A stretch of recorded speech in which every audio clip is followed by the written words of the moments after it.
Hello everyone, welcome to all of you in my English channel Elite English Club.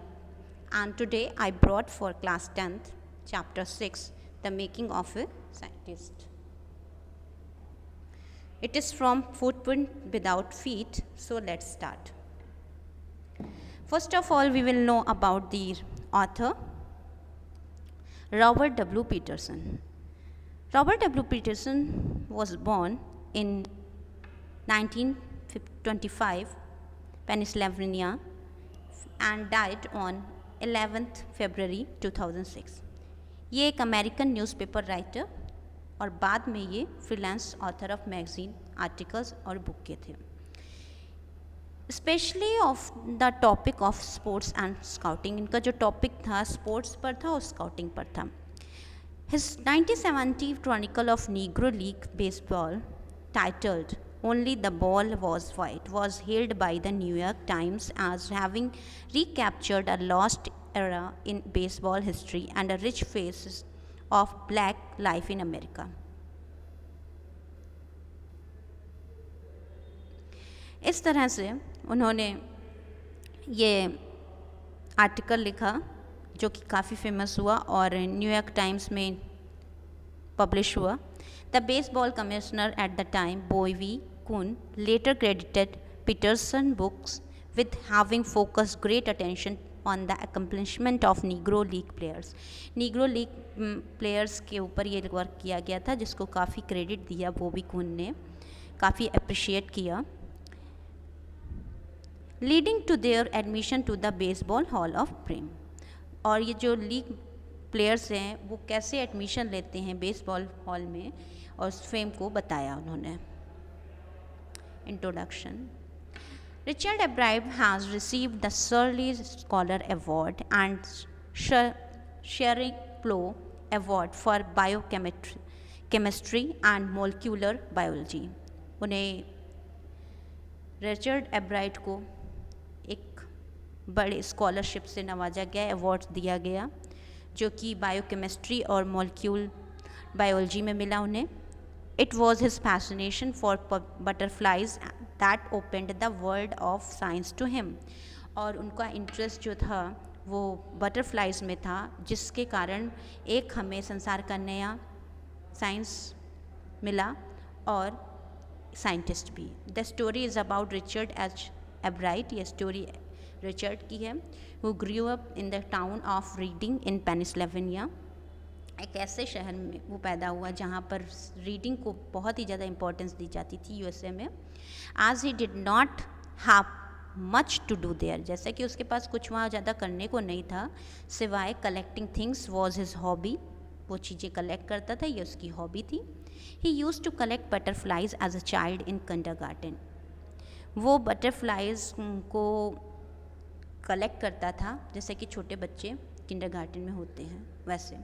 Let's read how this curious child who collected butterflies went on to become of the greatest scientist of the world. कैसे वो बच्चा जो butterflies collect करता था वो एक great scientist बन गया, उसके बारे में जानते हैं. The chapter The Making of a Scientist is a story about the famous scientist Richard Ebright. ये एक ऐसी स्टोरी है रिचर्ड एब्राइट की जो उन्हें साइंटिस्ट बनाती है फेमस. उन्हीं की लाइफ का एक ग्रेट इंसिडेंट है. रिची, उसको बचपन से उसकी माँ उसके नाम से बुलाती थी Richie. As his mother used to call him, was a very curious child right from his childhood. वो बचपन से ही बहुत ही ज़्यादा क्यूरियस था, इंटेलिजेंट था. He had started collecting butterflies in his childhood. उसने बटरफ्लाइज को कलेक्ट करना अपने बचपन से ही शुरू कर दिया था. When he was 2 years old, जब वो 2 वर्ष का था. He had already collected all the 25 species found near his home town. जो भी उसके घर के पड़ोस में जो भी स्पेसीज मिलती थी अराउंड 25 उसने कलेक्ट कर ली थी बटरफ्लाइज की. ही thought it to be an end of butterfly collection until one day his mother bought him a book named The Travels of Monarch 10. जब उसकी माँ ने मोनार्क 10 नाम की एक बुक ला के दी उसे, तो उस दिन से उसने बटरफ्लाई कलेक्ट करना ख़त्म कर दिया. This was a turning point in his life. ये एक काफ़ी अच्छा मोड़ था उसकी ज़िंदगी का, टर्निंग पॉइंट था. And he got much more interested in dealing with science, और इस प्रकार से वो बहुत ही ज़्यादा इंटरेस्ट लेता था साइंस को एक्सपेरिमेंट करने में.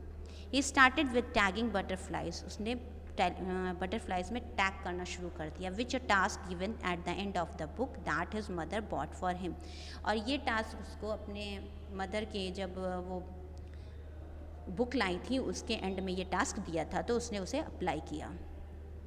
Then when he first entered the county science fair, जब वो first time county science fair में पार्टिसिपेट करता है, with the slide of the frog tissue he lost, जो कि एक स्लाइड बनाता है टिश्यू के फ्रॉक्स के लिए, वो खो देता है. Everybody won something but his project did not win any prize. सबने कुछ ना कुछ जीता लेकिन उसे कोई भी प्राइज़ उसकी नहीं मिला. ही वॉज सैड, वो दुखी हो गया, but also understood that to win, लेकिन वो जीतने की जो ललक होती है उसको समझ गया.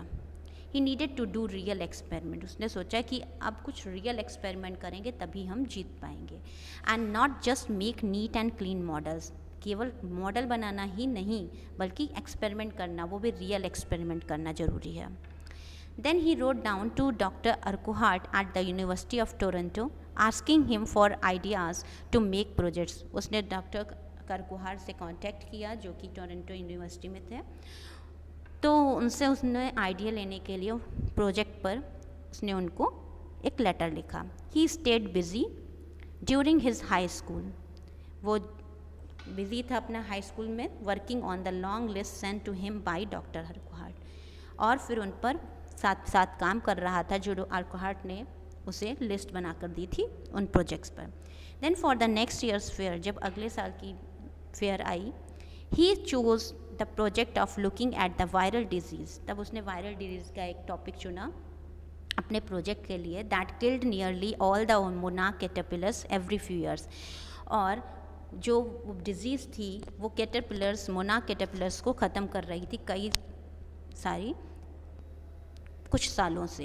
ही thought that the reason for this could be a beetle, उसे लगा कि इसका रीज़न बीटल है. So he started raising caterpillars in the presence of beetles but could not get any result. उसने बीटल के प्रेजेंस में कैटरपिलर्स को raise करना शुरू कर दिया.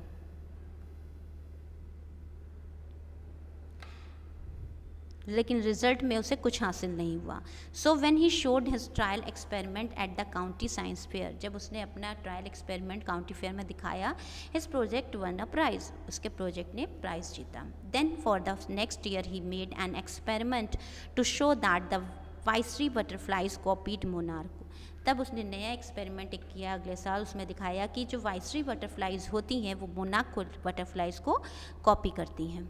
This project also made him win prizes, इससे भी उसको कई सारे प्राइजेस मिले. Then he started his research as to the purpose of the 12 golden spots on the back of a monarch pupa. अब उसका जो नया रिसर्च था वो गोल्डन मोनार्क की पीठ पर जो उसके जो गोल्डन स्पॉट्स होते थे, 12 गोल्डन स्पॉट्स, उन पर स्टडी करने का.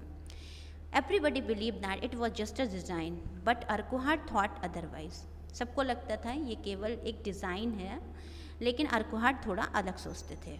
Then Ebright and another brilliant science student got in together and made a device. फिर इन लोगों ने मिलकर, एक दूसरे स्टूडेंट ने मिलकर उसके साथ एक डिवाइस बनाई, that could show that the gold spots were responsible for releasing a hormone. तब पता लगा ये जो गोल्ड स्पॉट्स होते हैं वो रिस्पॉन्सिबल होते हैं, वो एक प्रकार का हार्मोन्स रिलीज़ करते हैं. That was necessary for its growth, और ये उनकी ग्रोथ के लिए बहुत ही इम्पॉर्टेंट होता है hormone. With the help of sophisticated instruments at one of the labs, एक सोफिस्टिकेटेड इंस्ट्रूमेंट से उन लोगों ने लैब में, he got a chance to work, उसे उस पर काम करने का चांस मिल गया. And found the chemical structure of the hormone in the gold spots, और उस हार्मोन को उन्होंने, उस केमिकल को प्राप्त कर लिया.